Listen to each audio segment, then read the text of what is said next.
Frédéric Bossard, je suis directeur général de l'agence d'urbanisme de l'agglomération marseillaise.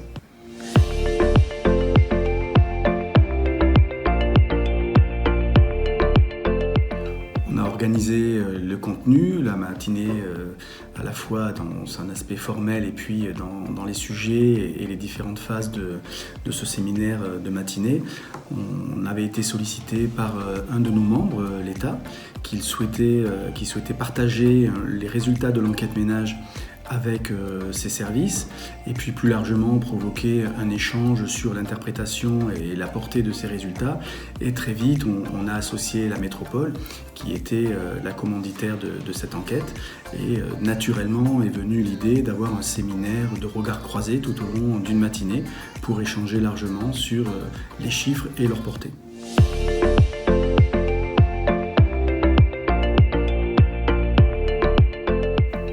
Alors je dirais que dans un premier temps, ce qui a été intéressant, c'est de voir à quel point ce sujet intéressait et au regard de l'affluence dans la matinée, qu'il y avait pas mal d'attentes sur la compréhension de la question de la mobilité. Le deuxième enseignement, c'est que finalement ce sont des chiffres,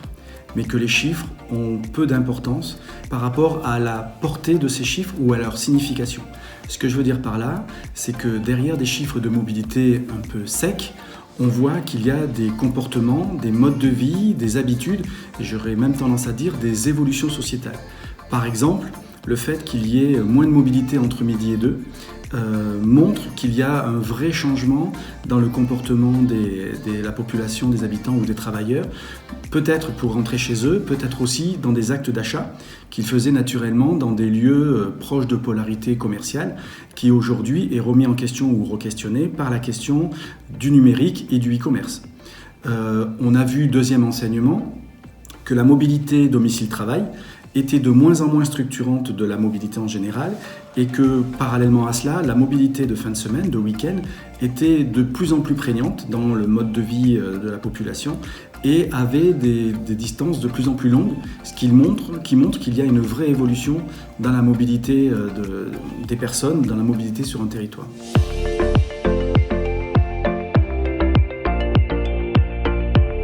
Alors, dans un premier temps, on a fait un certain nombre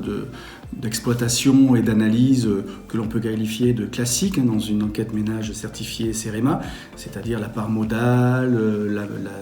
la mobilité genrée, les objectifs destination, etc., les origines destination. Demain, on va continuer à exploiter, peut-être de manière un peu plus transverse, de manière à réellement montrer quels sont les impacts territoriaux de ces évolutions liées à la mobilité.